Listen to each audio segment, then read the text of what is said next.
K-팝, K-드라마 이런 모든 그런 것들을 휩쓰는 그 배면에 있는 우리 고유의 의식이나 사상, 우리가 자부심을 가질 만한 정말 보편적인 가치를 표방하는 철학, 이런 것들을 이제 더 널리 알려야 하지 않을까. 여러 가지 어려움이 있지만 그 언어도 참 그렇습니다. 우리가 그런 걸 퍼뜨리려면 영어와 뭐 동양에서는 중국어권에 이렇게 해야 되는데 그 언어적인 장벽도 참 너무나 어려운 것 같습니다. 외국에 가서 이 성리학 발표를 하면 일단 외국 학자들이 이기론 그거 지금도 거론해야 됩니까? 그건 지금 시대착오적인 개념들이 아닙니까? 형이상학적인 개념들이라고 얘기하면서 시대착오적이라고 얘기를 하는 거예요. 그런데 그 우리말에는 리와 기가 깊숙이 아직도 우리말의 한 부분으로 자리 잡고 있고 기가 차다, 기가 막히다부터 시작해서 기운, 모든 게 기고 그리고 공기도 기고 전기도 기고 심기도 기고 인간에 대한 심기도 기고 우리가 노할 때 노기, 혈기 이것도 다 기인데 이 서양 사람들한테는 이 언어 자체가 일단 그런 리기론의 고유의 그 개념들을 포용할 수 있는 그 틀이 없습니다. 한참 설명을 해야 됩니다. 아니 왜 그 전기와 공기가 같은 기를 공유하느냐, 기자를 같이 쓰느냐. 처음부터 이제 다른 문화에 살고 있고 이것이 이제 그 철학을 설파하는데 상당한 장애물이 되는구나. 그러면 이제 같은 그 문화를 공유하는 동양권에서는 조금 더 이 논의가 좀 소통이 좀 잘 돼야 되는데 이웃나라인 일본이나 중국은 제가 보기에는 우리하고는 굉장히 다른 철학을 표방하는 것 같습니다. 유독 한국이 주자를 그렇게 열심히 따라서 이 퇴계 선생님이 제가 보기엔 제일 충실하게 주자의 형을 이어서 그 발전, 개발, 해설하신 분인 것 같아요. 제 주관적인 그 해석은 그렇습니다. 그런데 이웃나라 일본만 해도 주자학의 나라가 아니고요. 또 중국은 그냥 명색만 이제 주자학 성리학이고 실질적으로 그런 게 사회에 깊이 이렇게 침륜되어 있다는 생각이 별로 든 적이 없습니다. 제가 중국에 자주 가고 거기서 연구 생활을 하기도 했지만 그래서 이런 것들의 그 배후에 놓여 있는 논리와 구조가 뭔지를 이제 탐구해 왔는데 그것을 부족하지만 제가 여기서 좀 말씀드리도록 하겠습니다. 이 미국의 대표적인 형이사학자 그렇지만 그 학계에서는 주류가 아니었던 화이트헤드라는 사람의 그 형이상학에 대한 그 정의를 이제 띄웠습니다.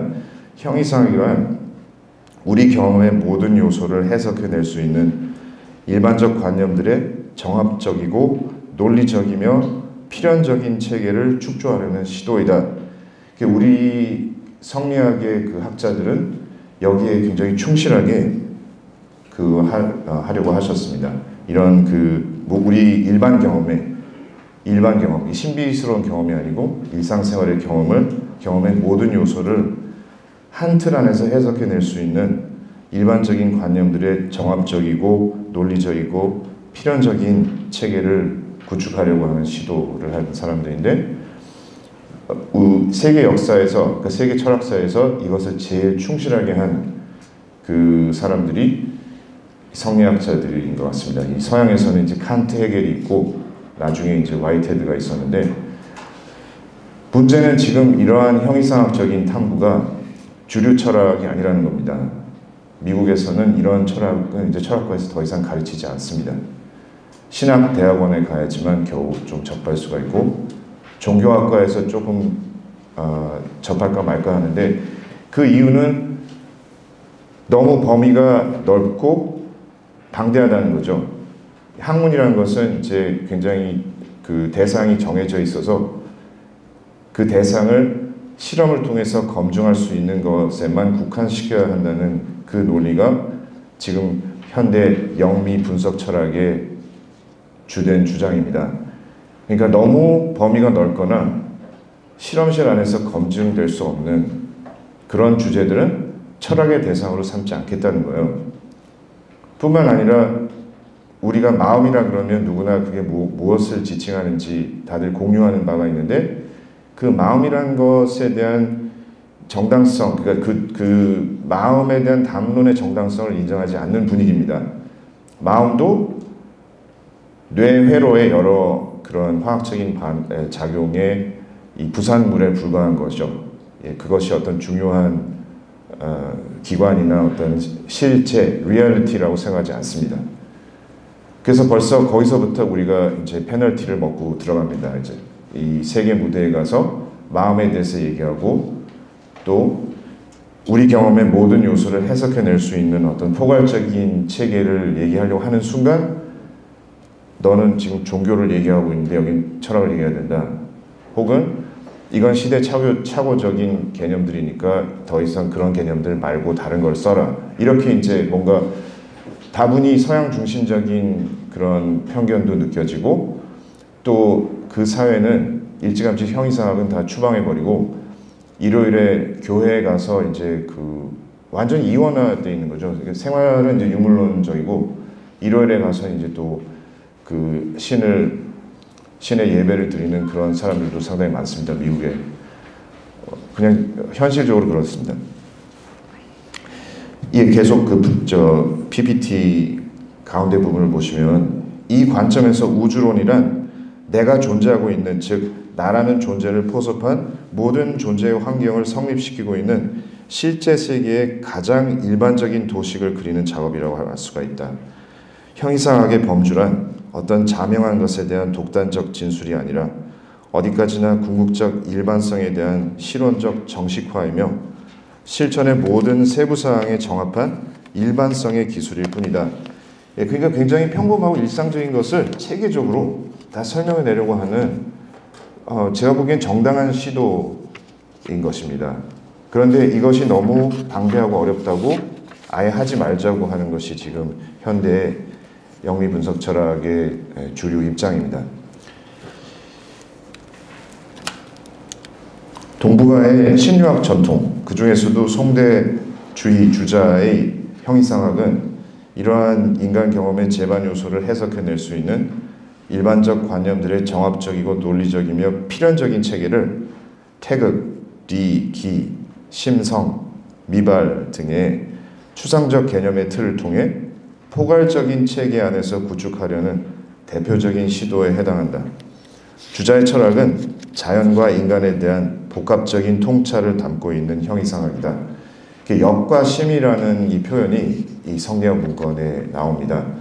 그래서 세계의 구조를 인간세와 자연세로 이렇게 구분해서 얘기하는데, 여기서 지금 주목해야 할 것은 인간세가 자연계하고 완전히 동떨어져 있는 독립적인 세계가 아니라 자연계 안에 있다는 것입니다.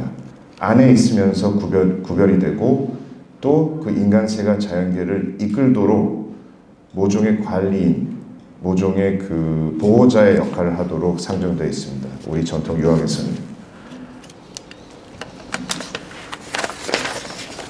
형이상학의 볼모지인 미국에서 그래도 서양 철학 안에서 칸트의 포괄적인 철학 체계를 다시 재구성하려고 하는 몇 안 되는 철학자들이 있는데, 그 중에 하나가 윌프리드 셀러스라는 사람입니다. 이 사람은 이제 칸트에게를 미국에서 새롭게 이어서 앞서 말씀드린 그런 포괄적인 철학 체계를 구축하려고 하는 대표적인 철학자 중에 한 분인데, 이분이 이제 일반 사람들까지 이러한 체계적이고 포괄적인 형이상학 시스템 구축에 적극적으로 이바지해야 하는 것은 아니지만, 우리 모두가 이런 전문적인 철학 작업을 할 수는 없지만, 그럼에도 불구하고 철학의 학문적 추구에 종사하는 사람들은 철학의 목적을 추상적으로 서술하자면 가장 광범위한 의미에서 사물이 가장 광범위한 의미에서 어떻게 서로 작용하는지를 이해하는 것이다 라고 이제 했는데, 이 말을 우리가 기억할 필요가 있을 것 같다고 저도 생각이 됩니다. 이게 참 그 영어가 참 재밌는데요. The aim of philosophy, abstractly formulated, is to understand how things in the broadest sense of the term hang together in the broadest sense of the term. 그러니까 느슨하게나마 가장 광범위한 의미에서 우리가 사물에 대해서 얘기할 때 이게 가장 느슨하게, 가장 광범위한 의미에서 어떻게 서로 작용하는지는 설명해 낼 수 있어야 된다는 거예요. 우리가 이 세상에서 제대로 살려면. 그런데 그런 건 다 포기하고 어떻게 하면 여기서 부산까지 더 빨리 갈 것이냐, 어떻게 하면 돈을 더 많이 벌 것이냐, 어떻게 하면 더 오래 그 웰빙의 장수를 누릴 것이냐, 이런 질문만 하는 사회에서 살고 있다는 거죠. 그런데 이 세계의 구조가 뭐고 왜 살아야 되고 그것이 어떻게 서로 연관되어 있는지를 묻는 질문이 원래 철학의 본령이었는데 더 이상 그런 것을 하지 않는다는 것입니다. 태극, 리, 리발 등 주자 철학의 주요 개념과 관련된 명제들은 어떻게 해석하느냐에 따라서 주자의 형이상에 대한 평가가 다양하게 이루어짐을 볼 수 있다. 이는 중국의 푸무란과 모종삼 등 중국의 현대 신유가들이 주자의 형이상학적 면모를 다양하게 해석하는 데서 잘 드러난다. 푸무란은 주자의 철학을 리학으로 규명하고 모종삼은 주자의 철학을 순자 철학의 신유학적 변형태로 간주한다.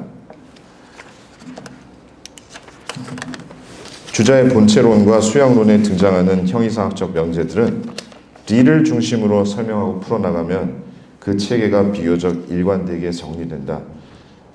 필자는 주자 형이상학 체계의 핵심은 리 중심의 이원론적, 합리론적 성격이 있다고 보고 논의를 진행하고자 한다. 예, 여기서 제가 합리론이라고 했을 때 이건 철학적 설명이 필요한 철학 전문 용어인데요. 경험론과 대비되는 게 합리론입니다. 이 합리론에는 이제 이원론적인 구도가 이미 내포되어 있습니다. 어떤 법칙이 있고 그 법칙에 내가 의거해서 현실을 이상에 맞게 그 변화해 나간다는 게 합리론입니다. 경험론은 그것과는 좀 기저가 좀 다릅니다.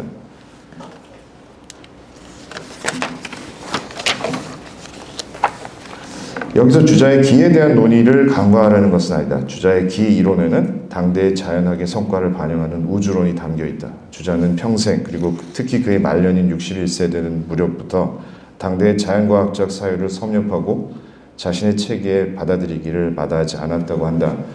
그래서 지금 그 11세기, 12세기의 자연과학이 그대로 수용될 수는 없겠지만 그 아직도 우리가 한의학이 과학으로 남아있고요. 또 이 기 이론의 이 중세 시대라고 해서 그때 이제 탐구됐던 기 이론들을 우리가 그대로 쓸 수는 없지만 거기서 이제 우리가 응용해서 배울 점들이 분명히 사상사적으로 있다고 생각이 되고요. 또 이 기 이론이 완전히 뭐 죽어버린 이론이라고 할 수도 없습니다. 지금 북경대 의대에서는 마취를 할 때도 침으로 이제 하는 경우가 있습니다. 그러니까 서양 약도 쓰고 또 침도 이제 마취를 할 때 같이 쓰고 이런 병행을 하는데 이 기론에서 이제 이 한의학이 비롯되고 또 연결되어 있기 때문에 이런 과학적인 측면이 완전히 없다고 볼 수도 없지만 그렇지만 원자론을 기반으로 한 현대의 과학학은 괴리가 있는 거죠. 여기에 대해서는 이제 더 전문적인 연구가 필요할 수밖에 없겠습니다. 저는 이 과학을 전공하는 분들하고 얘기하면 늘 그분들이 저한테 하는 말이 동양 철학은 원자론을 인정하지 않기 때문에 문제다 이렇게 말씀하십니다. 그러니까 사물의 제일 기본 단위를 아톰 이하의 어떤 이 고정된 물체로 상정해서 그 과학적인 탐구를 해 나가는데 우리 동양은 기론이고 이 기론은 상호 의존적인 보완적인 그런 관계를 이제 얘기하는 거거든요. 오행도 그렇고 음양도 그렇고 그렇기 때문에 어떤 원자론적인 실체를 위주로 해서 그 세상을 설명하는 모델이 아닙니다. 이 두 모델이 어떻게 절충될 수 있고 또 새로운 어떤 그걸 넘어서는 정반합의 과학이 나올 수 있는지는 저는 문외한이기 때문에 알 수가 없는데 그런 연구도 진행되고 있다고 알고 있습니다. 그런데 기에 대한 얘기도 해야 되겠지만 그건 제가 뭐 공부하고 있긴 하지만 지금 이 리를 위주로 해서 설명을 해야지만 이 주자나 퇴계의 시스템이 온전하게 이해될 수 있다고 생각이 돼서 리를 위주로 한 그 담론을 좀 풀어보도록 하겠습니다. 성리학은 송대의 자연학 수준에서 발전했으며 이 가운데서도 장제의 기철학이 성리학의 성립에 큰 영향을 끼쳤다. 주자의 이기론을 자연과학의 측면에서 주목한 연구들은 매우 많다. 또 중국의 과연 논쟁으로 인해 1923년 성리학의 태극론을 두고 현대적인 의미에서 그 형이상학적 현 혹은 자연과학적 과, 그래서 과현 논쟁입니다. 의의를 따지는 논의가 중국과 일본의 동양철학 연구자들의 관심을 불러일으키기도 했다. 이 태극론이 그렇게 중요한 개념으로 전통적으로 논의되어 왔는데 이것을 과학철학적인 관점에서 접근할 것이냐 아니면 형이상학적인 그 담론의 일부로 논의할 것이냐 이런 게 이제 과연 논쟁입니다. 주자철학은 성리학이다. 성리학은 리와 기, 본성과 감성을 엄격하게 구분하는 이원론적인 형이상학, 거경과 궁리의 이원적 마음 수양론으로 규정할 수 있다. 이는 각기 존재론, 심성론, 수양론으로 분류될 수 있다. 또 우리가 익숙한 성리학에 대한 정의는 성명의리지학입니다. 선생님들께서 이제 더 잘 아시지만요. 성명의리지학이라고 우리가 이제 배워왔는데 이게 이와 기, 성과 정, 그리고 거경과 궁리를 구분하는 어쨌든 이원적인 도식이 항상 매개가 되는 철학입니다.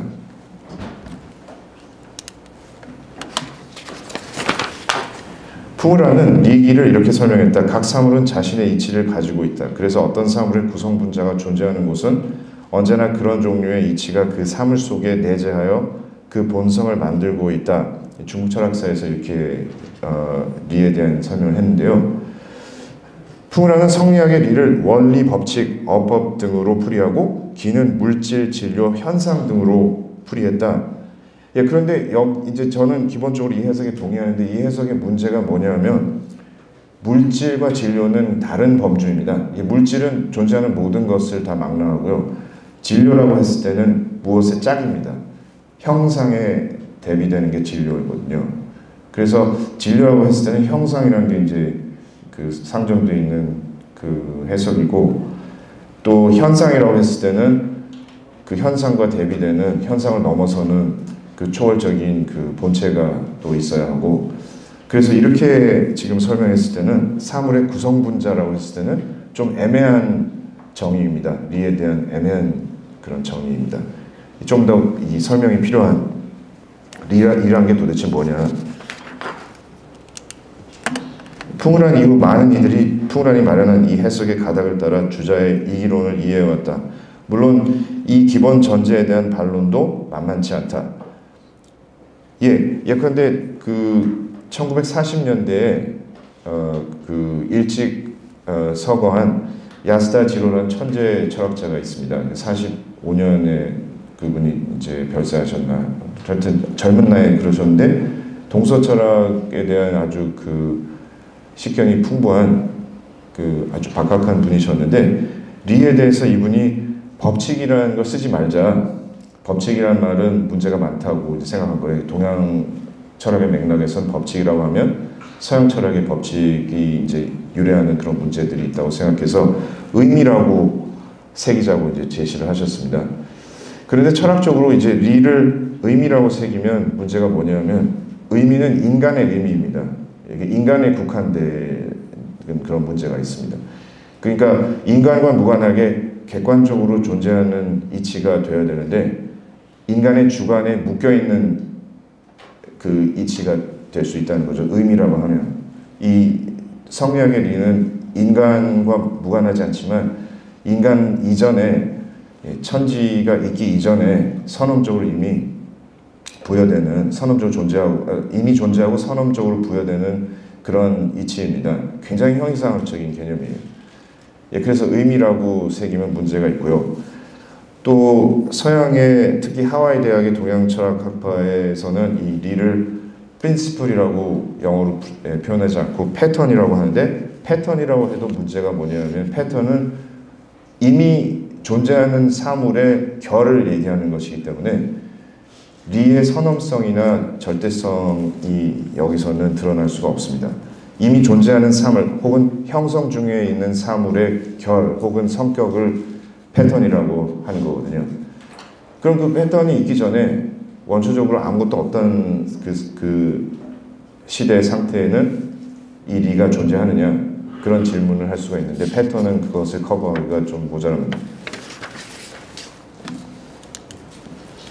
진작 난감한 점은 모순되는 듯한 표현들이 동일하게 주자의 언어로 기록되어 있다는 점이다.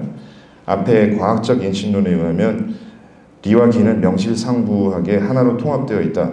이 입장을 견지할 경우 이원화를 강조하는 주자의 언표들은 현상론적 분열이 아니라 존재론적 범주 구분으로 읽으면 되었다. 예, 이런 또 전문적인 용어가 나와서 좀 죄송한데요. 현상론적인 분열, 존재론적인 범주 구분. 근데 사실 이게 그렇게 어려운 말이 아니고 존재론적인 범주 구분이라 하면은 이제 이게 공존할 수가 있습니다. 리와 기가. 리는 형상이고 기는 진료고 뭐 사물이 운행하는데 어떤 그 운행 법칙이 필요하고 그 운행하는 데 있어서 그 운행을 위한 그 물질이 필요하고 그 아리스토텔레스도 사원소설을 얘기했지만 우리도 이제 그 리와 기를 사원소설의 한 측면으로 이렇게 해석할 수가 있습니다. 그런데 현상론적인 분열이라고 했을 때는 이게 뭐냐면 주자와 퇴계는 리와 기를 대립 국면으로 상정시킵니다. 이게 서로 충돌하는 두 어떤 세력이나 리얼리티, 실체가 아니고 substance가 아니고 실체, 리얼리티로 자꾸 부각을 합니다. 가령 리는 형이상이고 기는 형이하라는 언급은 원리와 현상, 형상과 진료의 두 범주로 읽으면 그만이었다. 아리스토텔레스의 형이상과 형이하와 플라톤의 형이상, 형이하도 좀 차이가 있고 구분이 있는데 지금 우리 동양에도 이 주자 내부에도 이 형이상과 형이하를 어떻게 규명할 것이냐에 대한 의견이 이게 분분합니다. 그러니까 형상과 진료로 볼 것이냐 아니면 좀 더 대립적인 둘이 서로 이렇게 분열된 상태에서 대립하는 그런 구조로 볼 것이냐. 주자는 두 요소의 이질성과 분열을 단순한 범주의 문제를 넘어서 실질적 대립의 양상으로 이끌고 갔다. 그렇게 보지 않는 학자들도 있습니다. 그러나 저는 주자 본인도 이 두 요소의 이질성과 분열을 단순한 범주의 문제를 넘어서서 실질적인 대립으로 이끌어갔다고 생각합니다. 이게 퇴계 선생님의 구도가 이렇습니다. 그런데 어떠한 학자는 퇴계 선생님이 주자의 구도는 원래 이렇지가 않고 퇴계 선생님이 거기서 벗어났다고 이제 판단하는 학자도 있는데 저는 그렇게 보지 않고 주자의 원 구도도 이런 그 이원론적인 구도라고 생각을 합니다. 리와 기 두 요소 중에 누가 더 우선적이고 선후 본말을 따지는 거죠. 그리고 누가 더 근본적이냐를 따지고 드는 것이다. 주자는 현실에서는 기가 우선인 듯이 보이지만 본질에서는 리가 우선이며 보다 근원적이라고 말했다. 그런데 자연을 논할 경우 리와 기 둘 사이의 우선성은 문제가 되지 않는다. 생성하는 현실은 통합된 기의 장에서 오로지 기의 장을 통해서만 드러나기 때문이다. 통합된 기의 장에서 이게 일어나기 때문에 거기서는 뭐 둘이 있다고 우리가 생각할 필요도 없고 생각할 겨를도 없는 거죠. 하나로 통합되어 있습니다. 우리 일반 생활의 장에서는 기의 장이라고 제가 표현을 했는데 리와 기의 대립과 분열 혹은 우선성의 문제는 따라서 인간과 인간의 도덕적 수양론을 전개할 때 전형적으로 중요하게 등장합니다. 여러 철학적인 이유로 수양론의 맥락에서 리와 기는 도심과 인심, 대체와 소체, 대체와 소체는 맹자의 말씀입니다. 본연지성과 기질지성, 사단과 칠정 등의 대립 및 통일의 문제와 연관되어 있다. 인심도심 서경에서 나오는 말이고 사단은 맹자에서 나오고 또 칠정은 얘기 예운에서 나오는 말인데 연원이 굉장히 다양합니다. 대체소체는 맹자의 말이고 본연지성, 기질지성은 장제와 주자의 말입니다. 그러니까 이게 굉장히 다양한 그 경전에서 지금 수양론과 연관된 단어들이 이제 성리학의 경전 안에 편입돼서 담론을 이루고 있는데요. 그 연원이 다르기 때문에 이게 많은 혼선을 일으킵니다. 맹자에서 나온 그 원문과 예기에서 나온 거, 또 중용에서 나온 거, 이게 조금씩 그 맥락이 다르거든요. 지금 그 출토 문헌들을 통해서 보면 그 연원을 우리가 좀 더 자세히 밝힐 수가 있는데, 옛날에 우리가 생각했던 그런 연원이 아닌 것들도 많이 지금 학계에서 규명이 되고 있습니다. 성자명출이라는 출토 문헌과 중용과 맹자의 관계도 예전에 사람들이 생각했던 것과는 다른 방식으로 해석하는 경우가 많습니다. 이처럼 이기론은 리 중심의 이원론적 성격을 분명히 지니고 있다. 리와 기를 이성과 감성으로 해석하는 경우도 있다. 이것은 서양 철학에서 이성과 감성이란 용어가 지닌 다의적 함의와 주역과 전통적 유학의 존재론, 그러니까 우주 발생론적 맥락의 태극 음양 프레임에서 리기의 우주론적인 구도를 고려하지 않은 다분히 문제가 많은 해석이지만, 주자가 구상한 인간학에 있어 상당 부분 유효한 부분이 있다. 그러니까 이 모델은 맞지는 않다고 생각하는데요. 이성과 감성이라고 하는 건 문제가 많은데, 그렇게 이제 이렇게 훈련 삼아 생각해 보면 뭔가 좀 정리가 되는 면도 있습니다. 리와 기에 대한 그 우리의 그 생각들을 정리할 때, 리는 이성이고 기는 감성이면 이성이 감성을 다스려야 되는구나. 이제 우리 현대인들은 그렇게 생각하니까 이 모델도 이제 때로는 제시를 합니다.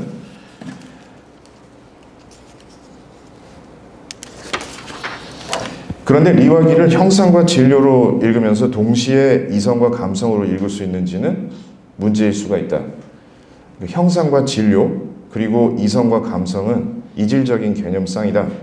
형상과 진료는 둘 사이의 친화 혹은 통합을 말하는 것일 수가 있고, 이성과 감성은 둘 사이의 분열과 갈등을 주조로 삼는 해석적인 틀일 수가 있다. 이 같은 시도는 리기라는 개념적 구도가 갖고 있는 양면성을 분절해서 읽어보려는 고심이 담겨 있다. 굉장히 이건 철학적인 고심인 겁니다. 이 두 가지를 다 포괄적으로 다루려고 하는 거예요. 리와 기라는 개념 안에서 형상과 진료, 이성과 감성. 그러니까 통합적인 그 형상과 진료는 이제 그 자연 세계의 그 어떤 그 구성 요소와 그 구성 원리를 통합적으로 설명하려고 하는 거고, 이성과 감성이라고 했을 때는 이 세상에는 우리가 제대로 존재하기 위해서는 우리가 하고 싶은 대로만 할 수가 없고, 그것을 이제 통제하고 뭔가 가이드하는 또 다른 차원의 존재가 있다는 것을 암시하는 그런 구도거든요. 여기서 분열과 갈등이라고 했을 때는 내 몸이 쾌락과 안위를 쫓는데 그것이 전부가 아니고, 뭔가 내가 내 몸의 안위를 거스르는 한이 있더라도 따라야 할 가치가 있다.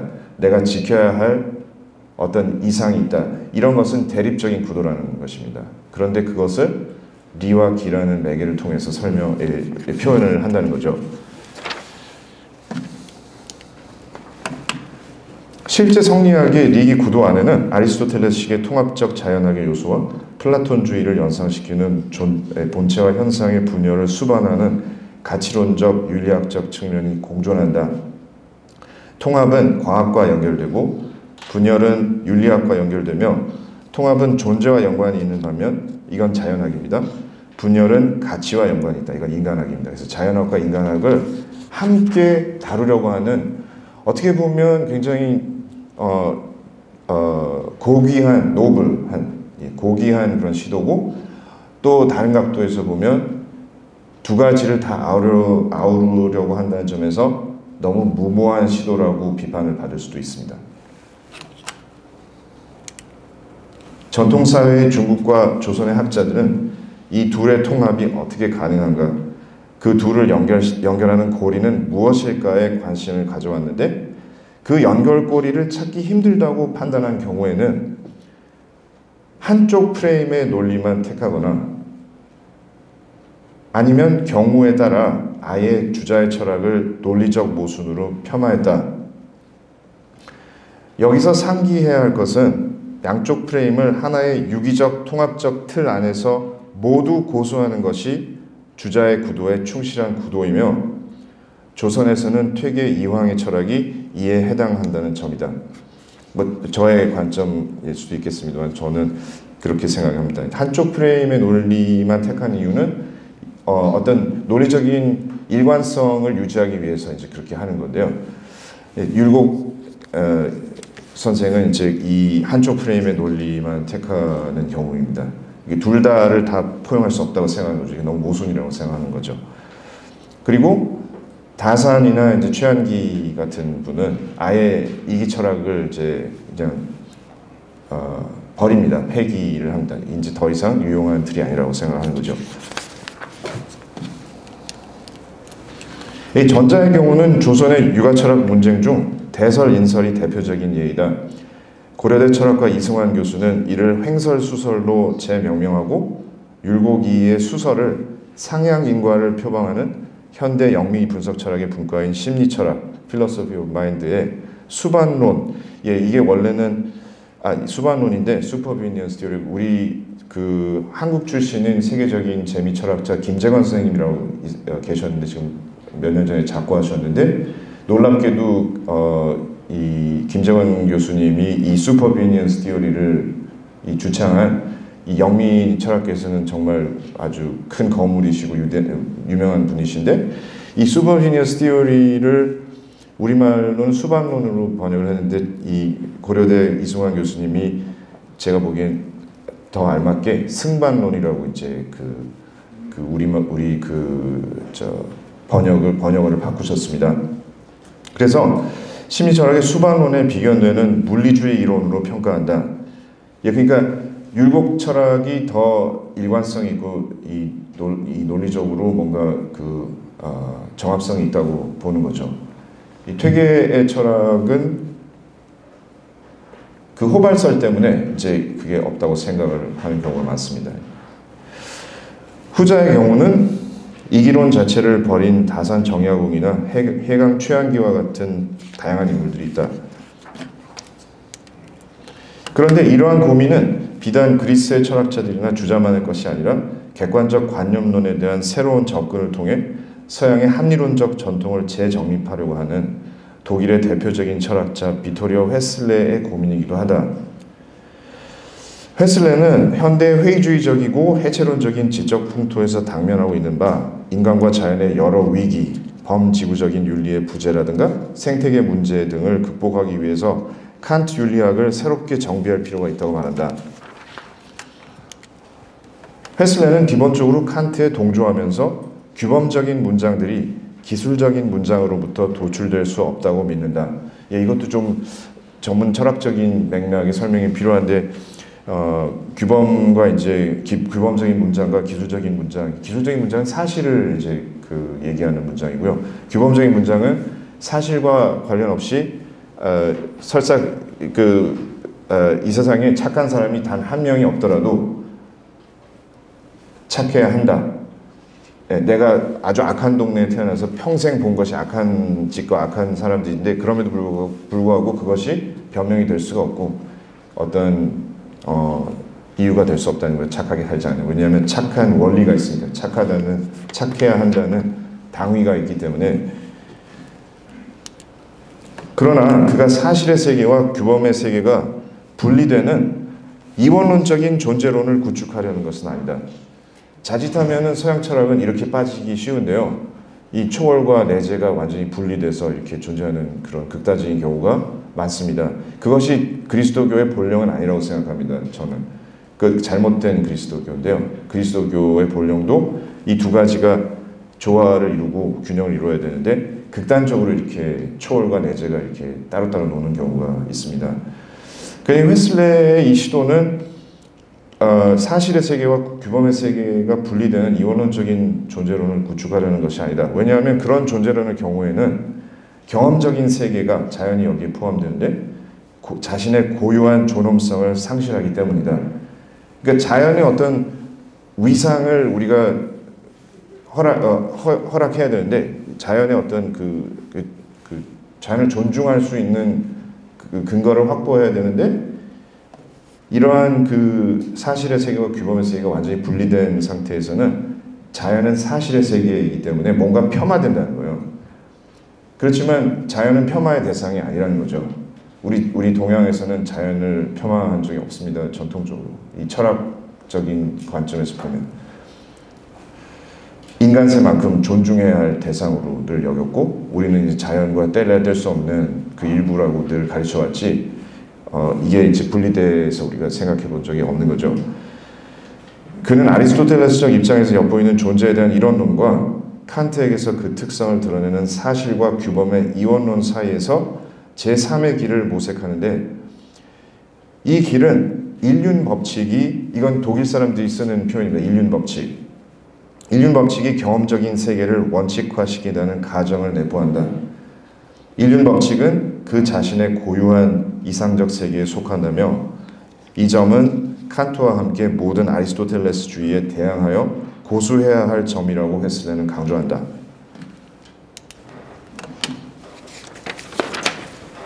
그러나 그럼에도 불구하고 그것이 자연적인 세계에 대해서 존재론적으로 과격하게 다른 어떤 것이 아닌 까닭은 바로 이것이 자연적 세계의 근거이기 때문이다. 정신을 산출시키는 것으로 그 절정을 이루는 자연의 발전 속에서 이상적인 세계는 현존한다. 그러니까 우리 기지 영상이라고 하지 않습니까? 인간은. 그러니까 존재하는 것 중에서 제일 탁월하고 뛰어나다는 거죠. 근데 그것을 배출한 그 모태가 자연이라는 겁니다. 어디서 뚝 떨어진 게 아니고 그 자연 안에서 생성되고 진화되다가 이렇게 발전을 했다는 건데, 그래서 여기서 정신을 산출시키는 것을 그 절정을 이루는 자연의 발전 속에서 이상적인 세계는 현존한다는 그 말은, 이상적인 세계는 인간이 이제 뭔가 생각하는 그런 세계인데 이것을 창출한 그 모태도 자연이라는 것입니다. 서로 연관되어 있다는 거죠. 적어도 자연이 그것의 구조들에 참여하는 한 자연은 스스로 어떤 가치를 지니고 있다는 것이다. 그 자연 자체에 대한 그 존중을 우리가 확보해야 되는데, 이 현대의 사회와 철학은 너무도 자연을 착취하고, 자연을 하찮게 생각하고 훼손하고, 지금 우리가 코로나를 겪고 있고 쓰나미로 인한 그 원전 오염을 겪었지만 이런 사태가 비일비재하게 일어나고 있고 앞으로 일어날 것이라는 걸 다 알고 있습니다. 헤슬레의 제3의 길이 구체적으로 뜻하는 바가 무엇인지, 또 그런 시도가 동아시아의 신유학 철학의 맥락에서도 구현될 수 있는지는 동서비교 철학의 관점에서 엄밀하게 잘 따져봐야 하겠지만, 헤슬레가 말하는 인륜법칙이 경험적인 세계를 원칙화시킨다는 가정은 주자의 이기론의 구도에서 애질이 심지덕인 인이 차지하는 철학적 함의와 상당히 유사하다. 그래서 독일 사람들한테 기회가 되면 이걸 한번 설명해 보고 싶은 생각이 있습니다. 아직 기회가 없었는데요. 애질이 심지덕은 그 인에 대한 제일 중심적인 정의인데, 그냥 우리는 암기를 하고 그 뜻을 잘 새기지 못하고 넘어가는 것 같다는 생각이 들었습니다. 인이 생명의 법칙이자 사랑의 법칙인 리로서, 그러니까 인이라는 것은 원리이자 힘입니다. 이 두 가지 요소가 인이라는 것에 들어있는 거예요. 인이 뭐예요? 인이라는 것은 원리이자 실질적인 힘인데, 이 생명의 법칙이자 사랑의 법칙인 리가 선언적으로 마음 안에 본성으로 존재하며, 이 성이 기준이 되어 심은 지속적 습관화와 수련을 통해 인간 사회와 자연 모두를 인하게 탈바꿈시키는 힘, 덕을 지니게 된다는 주자와 퇴계 성리학의 기본 구도와 비교할 수 있다. 이거는 처음에는 원리에 불과하지만 내가 그것을 자각하고 내 안에 있는 성이 곧 리니까요. 그걸 자각해서 지속적으로 습관화와 수련을 통해서 이것을 키워나가면 이것이 현실적인 힘으로 작용한다는 겁니다. 애질이 심지덕. 여기서 리의 법칙으로서의 성격을 검토해 볼 필요가 있다. 이 세상 모든 사물의 리를 총괄하고 또 리의 총체가 태극인데, 바로 이 태극이 모든 개체의 천명으로 부여되어 그 개체의 본성을 이룬다는 것이다. 여기서 태극이 뭐고 또 천명이 뭐냐 참 어렵습니다. 태극 나름대로 설명해야 되고 천명은 또 천명 나름대로 설명을 해야 됩니다. 주자의 원전에는 무기 태극으로서의 리에 대한 설명이 나오고 천명지 유행으로서의 리에 대한 설명이 나옵니다. 이 두 가지가 연결되어 있지만 같은 것은 아니에요. 무기 태극, 천명지 유행 각각 뜻하는 바가 뭘까? 뭔가 주자는 정확한 의도를 가지고 글을 썼고 특히 자기 문집에서는 제자들과의 대화록은 조금 느슨합니다만 모순되는 듯한 발언들도 있고요. 그런데 이것을 퇴계 선생이 정확히 또 파악해서 그 문집에 남기셨어요. 주자서 저료 같은 것도 이제 그것의 한 일환이고요. 태극 즉 리는 자연 법칙을 배제하지는 않지만 중력의 법칙이나 질량 보존의 법칙과 같은 자연 법칙이 각 개체에 부여되어 있다고 표현하기 어려운 것과는 대조적으로 주자는 리를 하늘이 각 개체에 부여한다고 표현하고 있으며 그 실현 여부는 개체의 주체적 노력에 달려있다고 강조하고 있다. 개개인이 마음 수양을 통해서 본성의 리를 실현하고 실현해야 그 리는 실현된다. 실질적으로 존재하게 된다. 반면 자연 법칙은 개체의 노력과 상관없이 언제나 현재 드러나서 작용한다. 따라서 자연 법칙과 위배되지 않고 연계되면서 동시에 자연 법칙과 구분이 되는 모종의 법칙인 리를 토대로 개체의 수양론이 성립한다. 우리 공부론이 이거죠. 공부론이라고 부르는. 문헌학적으로 고찰하면 주자어류에서 음양오행은 의지가 없는 자연 사물을 설명하는 데 쓰이는 개념 장치라면 리는 의지가 있는 인간의 행위, 즉 도덕 철학을 전개할 때 주로 사용되는 중요한 개념적 도구이다. 전술했듯이 주자 형이상학의 특색은 기보다는 리에 주목한 그 일관된 리 중심의 이론에 있다고 보는 것이 타당하다. 주자의 리와 지각에 대한 이론은 일찍이 동아시아에서 합리적 사고를 열었다고 할 수 있다.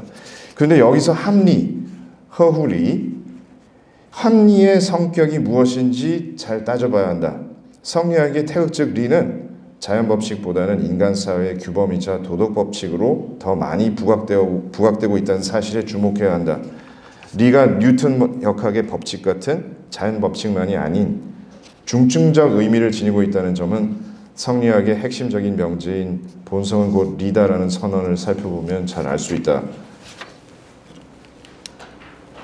주자는 맹자의 성선설을 계승하여 성즉리 이론을 세운다. 맹자의 성선설은 마음의 흐름에 이원적 연원을 인정한다. 하나는 개체의 이익을 지향하는 바, 몸의 육체적 본능에서 생겨난 것이고 하나는 보편을 지향하는 몸의 선한 본성에서 흘러나온 것이다. 여기서 기억해야 할 것은 물론 이 선한 본성도 몸에 근거하고 있다는 것이고 서양의 데카르트식 심신이원론은 끼어들 여지가 없다는 것이다.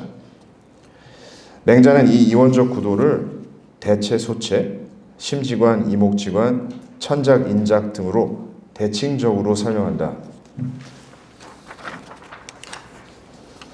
그래서 그 유명한 이제 그 대체 소체에 대한 그 인용문이 제 맹자에 있는데 잠깐 읽어보겠습니다. 공도자가 물었다. 똑같이 사람인데 어떤 사람은 대인이 되고 어떤 사람은 소인이 되는 것은 어째서입니까? 요즘 젊은 사람들도 대인배, 소인배 자주 쓰는데 이 정확한 그 문맥을 당연히 모르죠. 그래서 설명을 하면 이제 뭐 재밌어하는 경우가 있는데요. 맹자가 말했다. 그 대체를 따르면 큰 몸을 따르면 대인이 되고 그 소체, 작은 몸을 따르면 소인이 되는 것이다. 똑같이 사람인데 어떤 사람은 그 대체를 따르고 어떤 사람은 그 소체를 따르는 것은 어째서입니까? 맹자가 말했다. 귀와 눈이라는 기관은 생각하지 못하여 생각할 사자 사물에 가려지니 사물과 사물이 만나면 거기에 끌려갈 뿐이요. 마음의 기능은 생각하는 것이니 생각하면 얻고 생각하지 않으면 얻지 못한다. 이것은 하늘이 우리 인간에게 부여해 주신 것이니 먼저 그 큰 것을 세운다면 그 작은 것이 능히 빼앗지 못할 것이니 이것이 대인이 되는 이유이다. 그 유물론과 성리학의 이걸 지금 대비해서 왜냐면 생각이라는 말을 우리가 일상에서 쓰는데 이것이 얼마나 좀 철학적인 건지 좀 깨닫지 못할 때가 있는데 왜 이렇게 생각 없이 행동하니? 이렇게 우리가 야단칠 때도 자식이나 이제 학생들 야단칠 때도 생각 없이 행동하지 마 이렇게 얘기하는데 여기서 이 생각이라는 건 맹자의 생각을 좀 연상시키는 부분이 있습니다. 저한테는. 그러니까 행동하는 대로 생각하는 것과 생각하고 행동하는 것은 다른데 지금 여기 이 맹자가 얘기하는 것은 생각하고 행동하는 겁니다. 행동하는 대로 생각하는 것이 아니고 행동하는 대로 생각한다고 했을 때 일상적인 우리말로 저 사람은 생각이 없다라고 하는 거고요. 생각하고 행동하는 것은 생각이 있는 겁니다. 그 생각이 있다는 것은 뭐냐면 외부 사물에 끌려가서 주체성을 잃고 외물에 현혹돼서 나의 이 본령에서 벗어나고 이러지 않는다는 겁니다. 뭔가 경공부를 통해서 혹은 평소의 수련을 통해서 내가 딱 마음이 수렴이 되고 내 안에 있는 본성이 어지럽혀지지 않는다는 거죠. 그래서 맹자는 선의 근원을 선한 본성으로 보고 악의 근원을 몸에서 근원하는 감정이나 욕망으로 본다. 따라서 성선설은 기본적으로 마음을 이원적으로 간주한다. 맹자의 성선이라는 다소 모호한 표현을 성리학은 사변적 논리를 동원하여 성즉리라는 형이상학적 표현으로 바꾼다. 주자의 성즉리설은 맹자의 성선설과 마찬가지로 근본적으로 마음의 두 가지 성향을 중심으로 한 이원론적인 구도로 이루어져 있다. 리 혹은 인간에게 선언적으로 풍부된 리인 성은 맹자의 선한 본성에 해당하는 개념이며 이에 대비하여 기는 몸에서 근원하는 개체의 감정이나 욕망을 뜻하게 된다. 주자어류에 있는 성에 대한 정의는 성이 자체로 선하다는 점과 그 성을 주재하는 것은 마음이며 또한 성이 선하지 않다면 기질을 고쳐도 변화가 불가능할 것이라는 데 초점이 있다. 즉 기질은 성을 덜 담거나 더 담을 수 있지 성의 성질 자체를 바꾸는 것은 아니라는 것이다. 기질 변화라는 말도 하지만 기질의 그 현실적인 장애를 인정하면서 그것이 궁극적인 우리가 선을 이루지 못하는 이유가 될 수는 없다는 겁니다. 결국은 선을 이루지 못하는 책임은 각자가 져야 된다는 거예요. 그 기질의 탁함과 무관하게 아무리 탁해도 어렵겠지만 그 책임은 자기가 져야 된다는 겁니다. 굉장히 좀 과격한 주장입니다. 사실 주체성을 극한으로 강조하는 현대 철학에서 볼 수 있는 인간의 책임과 인간의 주체성을 바탕으로 한 인간의 책임을 묻는 제가 보기에는 굉장히 과격하고 좀 하드한 철학입니다. 불교는 그렇지 않거든요. 불교는 굉장히 사람을 편하게 합니다. 인류 역사에서 이렇게 집요하고 확신 있게 강렬히 성선을 주장한 철학은 많지 않다. 서양은 루소 정도가 떠오른다. 따라서 주장은 인간의 기질적 편향과 현실적, 행위적, 선택적 불선에도 불구하고 인간에게 주어진 리는 끝내 드러날 수 있고 또한 반드시 드러나야 한다고 말한다. 리는 인간이 처한 맥락에 따라 달라지는 것이 아니다. 즉 기에 예속된 존재가 아니라는 것이다. 왜냐하면 우리의 본성에는 리가 자리 잡고 있으며 리는 소체에 대해 우선권을 지니고 있는 대체와 같이 설리포 기대자라는 말도 나오지만요. 기보다 더 높은 지위를 차지하는 일차적인 법칙이자 존재, 리선기후라는 말은 이제 주자어류나 주자문집에서 나오는 말인데요. 이기 때문이다. 이와 반대로 주자 당대의 인간 본성에 대한 견해를 둘러싸고 주자의 철학과 대척점에 서 있던 호갱, 장식 등의 호남학은 큰 틀에서 보면 이론론이다. 호남학의 마음이론인 지각설은 주자의 것과는 다르게 마음 현상을 대상 사물과의 관계에서만 본다. 근데 놀랍게도 마음이라는 현상을 어떤 대상하고는 무관하게 선언적으로 존재하는 어떤 그런 실제와 연관시키지 않고 대상 사물과의 관계에서만 보는 이런 마음이론은 이 현대의 마음이론입니다. 심리학이나 현대 서양 철학에서 사용하는 마음이론입니다. 대상하고의 관계에서만 마음이라는 현상이 성립되는 거죠. 근데 서양에서도 중세 철학에서는 이제 이렇지 않았는데 지금 현대 철학은 물리주의, 유물론의 철학이니까 이렇게 봅니다. 그런데 성리학은 성을 본연지성과 기질지성이란 두 가지로 재차 분류하여 설정한다. 본연지성은 선험적인 도덕성이고 기질지성은 생리적, 육체적 욕구와 도덕성이 섞여 있다. 본성과 유사하게 마음에 있어서도 순수한 선의지와 육체적, 생리적 욕구는 구별된다. 마음이 본성을 자각하는 일은 일부 사물의 자극에 대해서 반응하는 일과 연관되어 있다. 예, 그래서 이것도 좀 어렵게 느껴질 수가 있는데 이 두 가지 연원이 있다는 얘기를 하고 있습니다. 본연지성과 기질지성. 서로 연결되어 있지만 두 가지입니다. 여기서 관건은 인심과 도심 가운데 무엇이 먼저 반응하느냐이다. 먼저 반응하는 것이 주도권을 잡기 때문이다. 성리학은 마음에서 도심과 인심이라는 이분법을 인정하듯이 감정의 영역에 있어서도 사단과 칠정을 구분한다. 도심과 인심이 직접적으로 사단과 칠정인 것은 아니다. 사단과 칠정은 감정에 속하고 도심, 인심은 그것의 주체적 결단이 첨가된 것이다. 연원이, 그러니까 소종례가 다릅니다. 사단과 칠정은 퇴계 선생의 철학에서는. 이게 같다고 보는 철학이 있고 다르다고 보는 철학이 있는데 퇴계 선생은 연원, 소종례가 다르다고 봅니다. 사단은 칠정하고 그 소종례를 구분해서 봐야 된다고 하는 거죠. 사실 이러한 성에 대한 이분법적인 분류는 전술한 리의 중충적 의미와 상응한다. 주자학을 발간한 교토대학의 키노시타 테츠야 교수에 따르면 2014년에 작고하셨는데 제가 보기에는 제일 좀 제가 많이 배운 그 사숙한 스승 버린 학자신데요. 이분의 그 5권의 주자에 대한 저서가 상당히 많은 시사점을 갖고 있는 것 같습니다. 연구 중인데요. 주자의 성에 대한 입장은 기이론론적 시각에서 성즉 리의 이기이원론적 시각으로 차츰 옮겨간 것이다. 즉 인간의 성을 바라보는 관점이 두 가지로 나뉘는 것을 알 수 있다. 그리고 양자 간의 차이는 인간의 주체성과 관련하여 매우 중요한 시사점을 안겨준다. 예, 그래서 2013년에 우리말로도 번역된 주자학이라는 책이 있습니다. 다소 어렵지만 일독을 저는 권하고 싶습니다.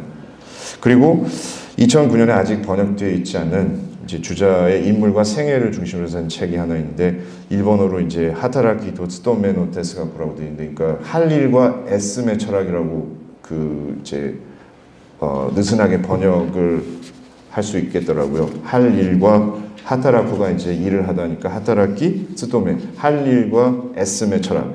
그러니까 주자의 철학의 핵심을 뭔가 하늘이 나한테 무슨 일을 부여했다는 것으로 이제 보시더라고요. 이분은 할 일, 그리고 그 할 일에 애써야 하는 것이 우리의 책무고 본분이다. 문헌적 근거를 토대로 자세히 고찰하면 주자는 제자들과 나온 대화록인 주자오류보다 그 자신의 저술들에서 성리학적 리의 개념을 위 두 가지 형태로 제시하여 표현한다. 즉 리는 소이연과 소당연이라는 두 가지 양상으로 드러난다.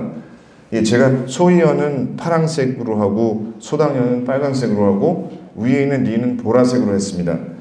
일부러 이제 제가 그 학교 수업 때 성리학 가르칠 때 하도 학생들이 어려워해서 컬러 코딩을 이게 이원론이니까 쓰면 좀 유용하더라고요. 그래서 이 대비시키기 위해서 이렇게 했는데, 리가 보라색인 이유는 그 짐작하셨겠지만 그 파란과 빨강의 요소가 이제 다 있을 수 있는 겁니다. 또 빨강의 리가 있을 수 있고 파랑의 리가 있을 수가 있는 겁니다. 그래서 리가 이제 좀 중충적인 의미들이 담겨 있다고 이제 볼 수가 있는데요. 소이연의 리란 뭐냐 하면 만물을 화육하는 음양오행의 기의 원리로서 작용하는 리이자 사물의 운행 법칙으로 드러나는 리를 의미하며, 소당연의 리란 천명에 의해 각 개체가 맡는 일에 대해 마땅히 행해야 할 본분으로서의 법칙인 리의 의미를 갖는다. 예, 이게 이제 제가 기노시다 테스야 선생님한테서 배운 이제 이 주자의 리를 바라보는 어떤 관점인데요. 이렇듯이 이 성의 두 가지 양상은 리의 두 가지 양상과 상응한다. 이게 서로 연결되어 있습니다. 성도 두 가지 연원이 있고 리도 두 가지 연원이 있는 겁니다. 굉장히 치밀하게 이 구도가 구축되어 있습니다. 주자와 태계의 철학에는. 기 이론론에서는 후천적인 사물의 운행 법칙과 선험적인 사물의 본분에 대한 규범적 지침이 어떠한 괴리도 없이 서로 합치되어 있는, 다시 말해서 어떠한 악도 존재하지 않는 순수한 상태이다. 즉 본연지성과 기질지성이 합치되어 있는 이상적인 성만 존재하는 상황인 것이다. 각 개체는 이상 상태를 위해 자신이 다해야 할 본분을 억지로 상기하거나 행하려 하지 않아도 그 운행 법칙에 따라, 그 소위원에 따라 순선한 상태를 유지하는 데 자연스럽게 일조하게 된다. 이것이 말하자면 에덴 동산이고 또 요순 시대인 겁니다. 그러니까 모든 것이 조화롭게 다 잘 어우러져 있는 거죠. 이런 여기서 지금 묘사하는 소당면과 소위원의 괴리도 이제 없습니다.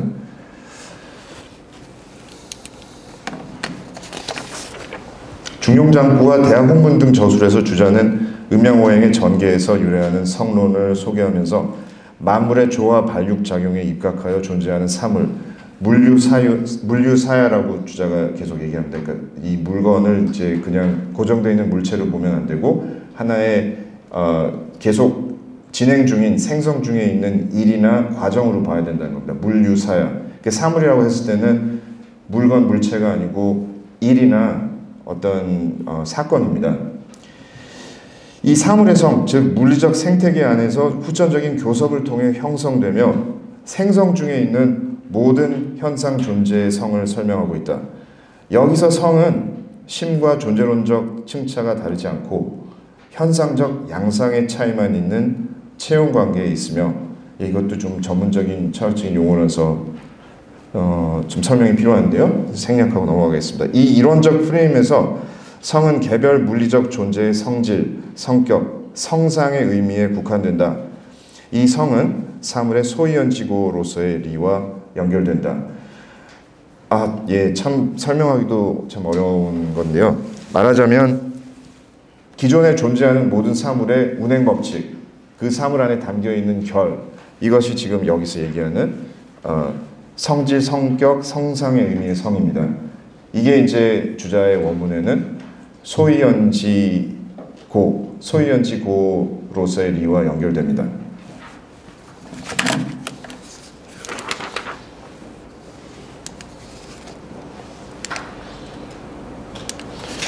하지만 이는 이상 상태일 뿐 현실 속에서 양자는 서로 분리되며 선과 악은 항상 혼재하여 존재한다.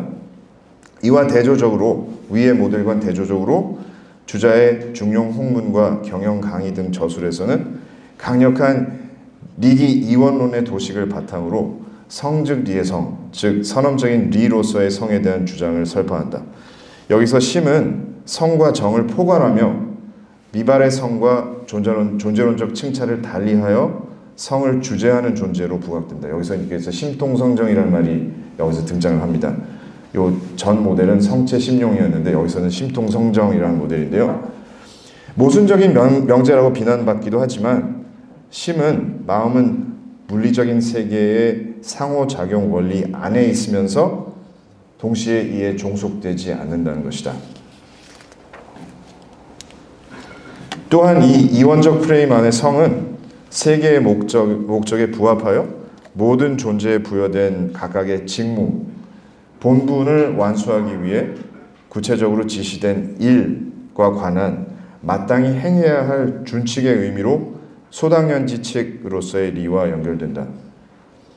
이 성을 기준으로 삼아 심은 행위를 주관하며 그 서양철학에서 에이전시라고 부르는 점진적 수양을 통해 비로소 도덕 주체로서의 개인을 공동체 안에 정초시킨다.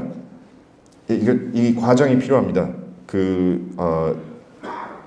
주체로서 자기 역할을 하기 위해서는 이런 점진적인 수양이 필요하다는 거죠. 왜냐하면 처음부터 리를 완벽하게 자기가 구현하는 게 아니니까요. 성리학에서는 만물을 음양오행의 기의 응집과 흩어짐의 산물이라 바라보는데 인간을 그 중에서도 우리 안의 본성으로 부여된 소당연의 리를 자각할 수 있는 가장 빼어난 기를 타고난 존재, 기지 정상으로 여기고 이 무너진 이상 상태를 회복하기 위해서는 무엇보다 인간의 주체적인 노력과 도덕적인 의지가 필요하다고 주장한다. 경공부를 통한, 즉 인간은 천명으로 부여된 마땅히 행해야 할 본분을 지키고 실현함으로써 리가 그 삶과 몸 안에서 생생하게 구현되고 체현된 이상 상태를 지속적인 자기 부정의 수양을 통해 극기복례를 통해 본래의 청정한 모습을 회복시켜 나간다는 것이다. 예, 우리는 극기복례라고 부르는데 놀랍게도 서양 그리스도교 전통에도 극기복례의 전통이 있어서 아스키시스라고 하는데 그리스 말로 이 절제와 자기 부정의 그 수련은 거의 비슷합니다. 그 수도승들이 이제 중세 유럽에서 했던 그 수련 연상하시면 되고요. 그 다음에 이제 본래 청정한 모습을 회복하는 게 복기초라고 이제 성리학에서는 표현을 하는데 주역의 그 복괴를 이제 토대로 이것도 이제 플라톤의 아남네시스, 우리가 원래 태어난 그 상태를 회복한다는 그 이론하고 상당히 비슷합니다. 현대사회의 구성원들은 생존이라는 명분 하에 소당연의 리를 망각한 채 소당연지칙과 괴리된 소외된 소위원의 리에 덫에 걸려 살아가는 듯하다. 왜곡된 자본주의와 물질 만능주의가 구성해 놓은 일종의 거짓 필연의 결정론적인 프레임 속에서 그러한 이념이 은연중 조성한 삶의 틀대로 수동적으로 끌려가며 살아간다. 즉 개개인의 행동 양식을 결과주의적이고 다분히 임의적인 이윤과 효윤의 룰에 의해 정해진 대로 흘러가게 놔두는 것이다. 제가 일부러 영어 룰을 여기서 쓴 이유는 이것은 진정한 법칙이 될 수 없다는 의미에서 제가 좀 그게 편망한 의도에서 룰이라고 했습니다. 룰이라는 건 그냥 우리가 아무 때나 우리 이익을 위해서 만들어낸다는 그런 뜻으로 제가 썼어요. 룰을. 나한테 편한 법칙을 그냥 내가 그냥 고안해서 사람들한테 강요한다는 거죠. 그런데 소당연지칙은 그런 게 아니라는 겁니다. 하지만 그러한 계약적이거나 공리주의적인 룰은 결코 인간이 따라야 하는 참된 법칙, 소위 소당연지칙과 소위원지고가 유기적으로 통일된 리, 이게 왜 유기적으로 통일돼야 하는지는 제가 어떤 사례를 통해서 추가로 설명을 하겠습니다. 이것이 될 수가 없다고 공자와 맹자의 정신을 따라 후대의 주자와 퇴계가 설파한다.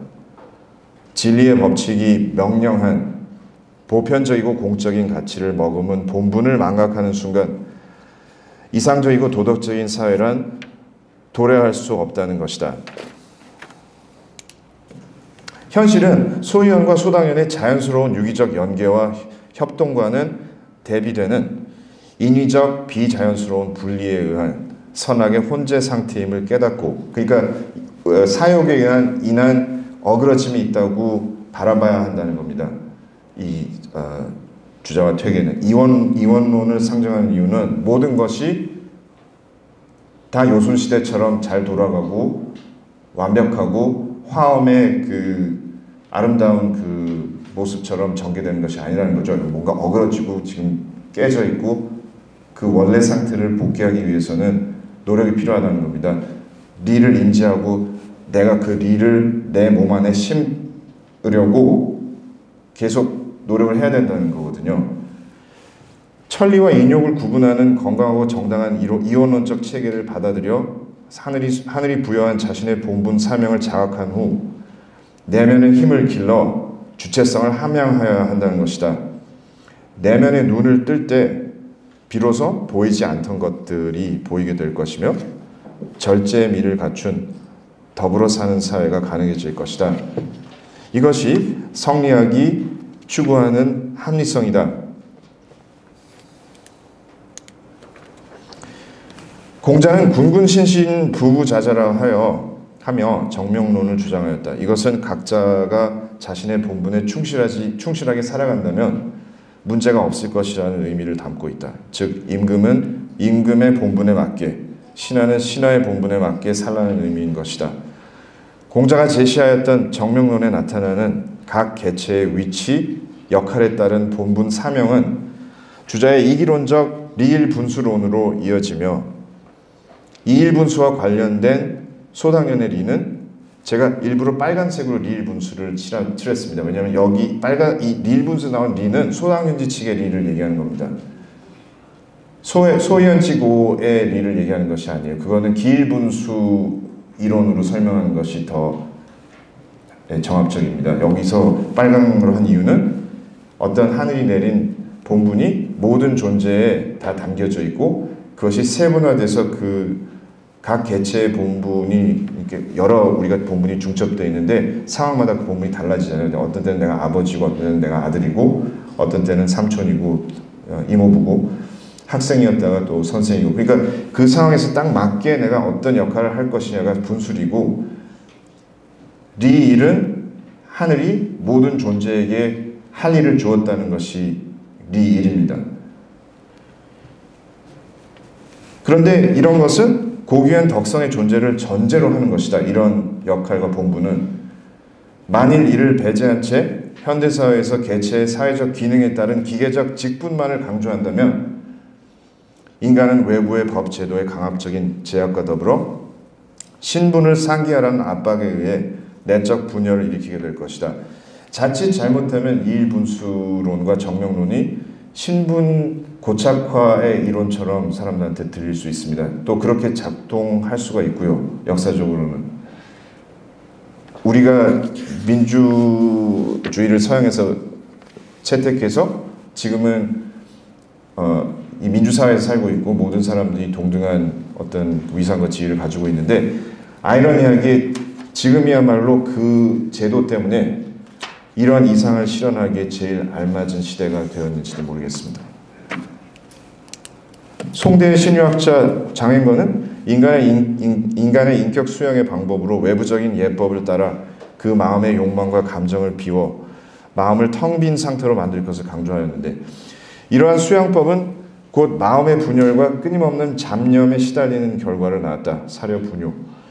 인간 외부에 흠잡을 데 없는 완벽한 제도가 구비되어 있다 하더라도 그것을 수용하는 향촌 공동체 내에 개개인물의 개인적 덕성에 기반하는 주체적 의지가 함양되어 있지 않다면 이상적인 제도의 실현이란 불가능하다는 것이 그의 인간학과 연결된 주자의 사회철학적 관찰이다.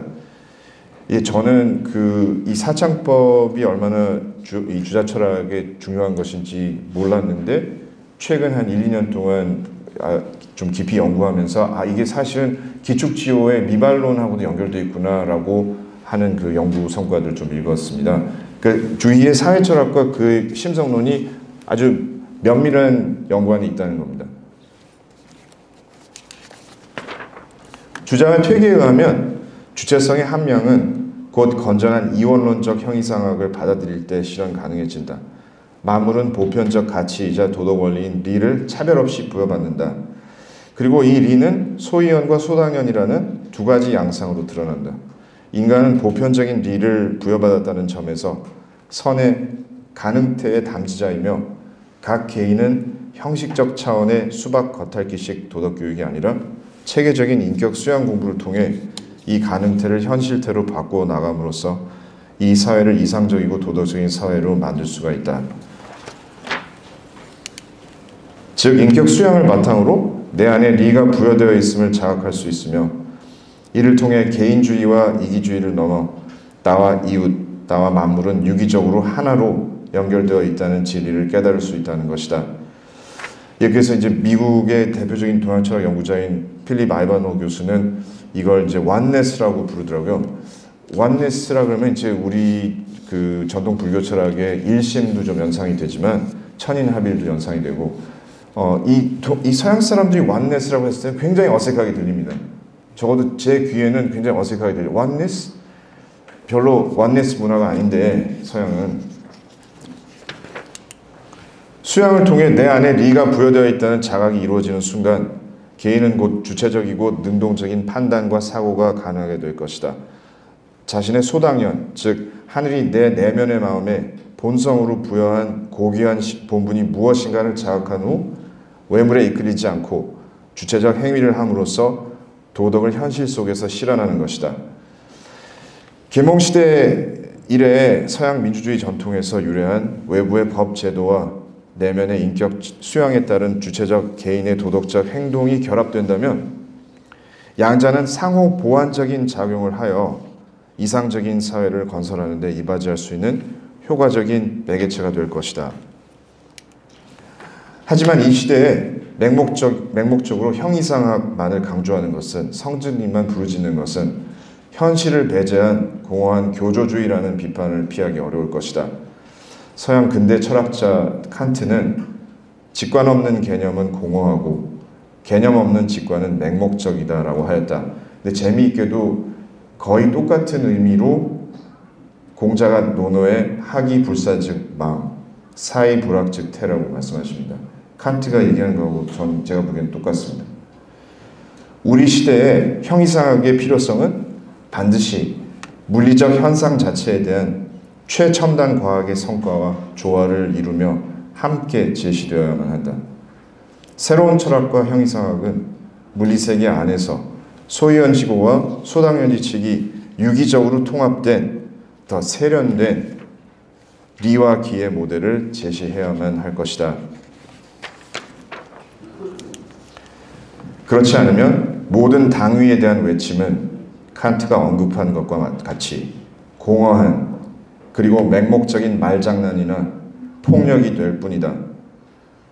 현대사회는 과학과 물리주의적 사유로 커다란 성공을 거듭해왔다는 사실을 간과할 수는 없을 것이다.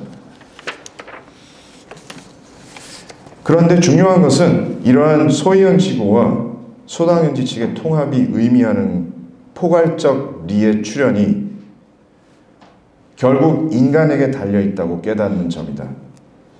이러한 리의 자득은 사람의 출생과 함께 주어지지 않고 그것의 성취가 일생의 주요 목표이자 일이자 과제이지만 인간이 자신보다 낮은 단계의 어떤 존재보다도 훨씬 더 큰 내적 통일성을 갖고 있는 것은 분명하다.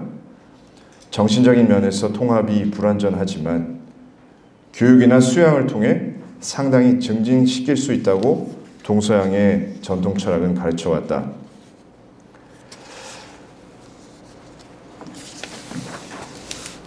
여기서 통합은 인간의 내적 통일성의 창조를 의미한다. 우리는 지금 그 분열된 자아의 시대에 살고 있습니다. 해체된 자아, 분열된 자아. 우리 학생들이 우울증에 시달리고 자살 충동에 시달리고 자아가 분열되어 있더라고요. 자기의 욕망과 어떤 사회나 전통에서 가르치는 가치 사이의 괴리가 너무 커서 거기서 헤어나지를 못하고 있습니다. 그래서 통합이라는 것은 그냥 해도 그만 안 해도 그만인 게 아니고 우리가 건강한 이 생물체로 살기 위해서는 반드시 필요한 것 같아요. 인간이 건강하게 살려면 이 통합된 존재로 살아야 되는데 분열되고 해체된 존재로 지금 살고 있습니다.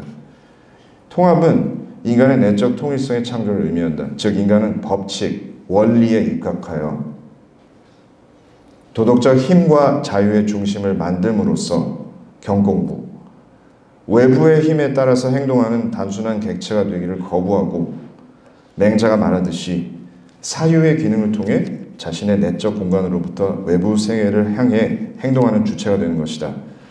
즉 스스로 행동하는 주체가 되기 위해서는 먼저 내면으로 들어가야만 하고 내면으로 들어가면 외부로 향해 외부와 통합하는 길이 열리며 이 과정을 거쳐서야 비로소 주체성이 확립된다고 표현하는 것이 맞을 것이다.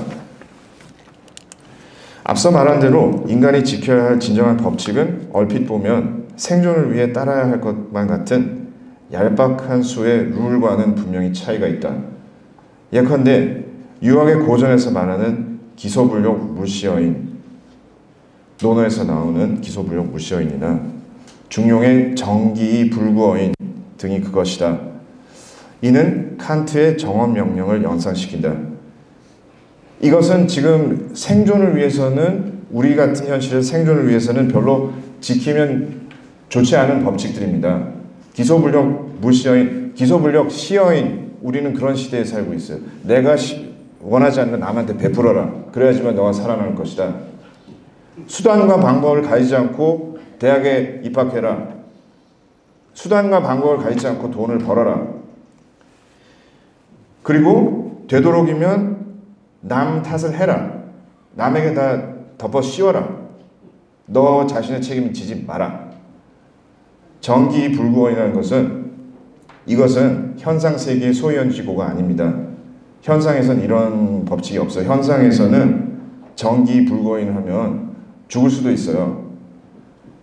그렇지만 내가 살다가 어떤 불운이나 어떤 어려움에 접했어도 남을 탓하지 말라는 것이에요.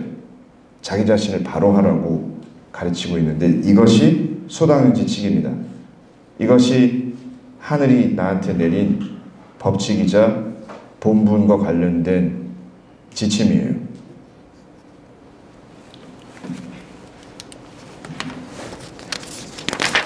맹자의 도식을 따라 주자가 이야기하는 통합의 첫 단계에서는 형이상과 형이하의 구분과 자연과 도덕의 분리가 엿보이지만 이후 주체적 이상적 인간의 성인의 실천적 삶 안에서는 자연과 도덕 사이의 연속성과 유기적 통일성 혹은 전체성이 복구된다는 점이 강조되고 있다. 아까 안병걸 교수님께서 72 중심소형 분류구의 경지를 성하십도 설명하셨을 때 말씀하셨는데 이 경지가 이 둘이 괴리가 없이 일치하는 순간인데 이것은 평생의 노력이 필요하다는 겁니다. 왜 70이겠습니까? 이게 20이 아니고 평생 이렇게 하면 그 경지에 저 세상 피안이 아니라 이 세상에서 이 현실에서 이 현상에서 그 괴리를 극복하고 일치를 이룰 수 있다는 굉장히 희망적이고 낙관적인 메시지입니다. 존재의 층차에 따른 위계 질서를 인정한다는 것은 유물론이나 물리주의에서처럼 모든 존재 단계를 동일하게 여기는 것과 분명 차이가 있다. 이원론적 형이상학에서는 특정 존재 단계에 우선권을 부여하고 선후 본말의 그 선입니다. 더 높은 1차적인 창조의 존재론적 지위를 상정한다.